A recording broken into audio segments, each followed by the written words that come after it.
By the time they made it back to Mahoney Aircraft's factory, Bradley Dunbar was standing outside, tearing into Bobby with horribly insulting words. He had 2 bodyguards standing next to him, but that didn't faze Bobby. Big Bobby the Kitchen Mahoney could have crushed Bradley and his guards in one hammer fist of a punch. But you can't kill your best customer, no matter how much you might want to. Izzy felt terrible watching Bradley rip into her surrogate father, but when Bobby demanded she hand the payment docket back to Bradley, she refused. "Isabella, Mr. Dunbar demands you return the docket, and frankly, so do I at this point," Bobby said, looking disappointedly at the rat. "But he owes you the money," Izzy said. "That's true," Bobby said, looking firmly at Bradley, who cowered just a bit in his shadow. "But Mr. Dunbar is our favourite customer, and I promised him 3 black truffles as part of our agreement. Since 2 of those are missing, we'll have to wait until Glenn gets more before Mr. Dunbar settles up with us. Or you could just give him the truffles he says you're hiding from him, and we could settle up today." Izzy was fuming red when Reginald placed the nasty road apples into her hand. He'd done it very sneakily so as to keep Bradley from seeing where they came from. Izzy felt the stinky truffles of trouble in her hand and was going to drop them on the ground to keep Bradley from eating them. But Bradley looked at her with that smug face, and that was enough to change her mind. "Fine, I have them both right here," she said, and handed them to Bradley, who shook his whole body as if to say, "I win." Bradley sniffed one of them and grunted. "Very earthy," he said, with a watering mouth. His impatience got the best of him, and he quickly placed one into his mouth.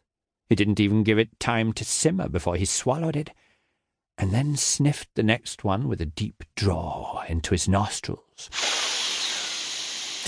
"I'm not sure what it is, but there is something different about these. Not the quality I would expect for our agreement." He raised the terrible truffle up to one of his bodyguards' noses and asked them, "What do you think?"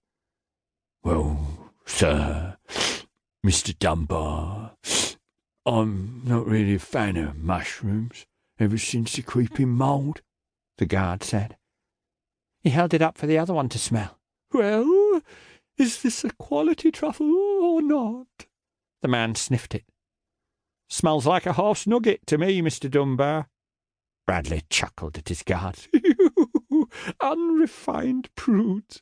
You wouldn't know a high-class truffle if it fell out of the sky and hit you in the head." Izzy snickered and covered her mouth. Reginald's eyes were as big as ever-wheels as he watched Bradley sniffing the horse dung. Bradley, however, was as puffed up as ever in his own pride. He was going to show these uncultured, unsophisticated brutes what a true connoisseur of fine cuisine could taste. He bit into the second horse nugget and proceeded to explain all the flavours tickling his palate. "Listen carefully," he chewed. "Extremely earthy. Hints of fine..."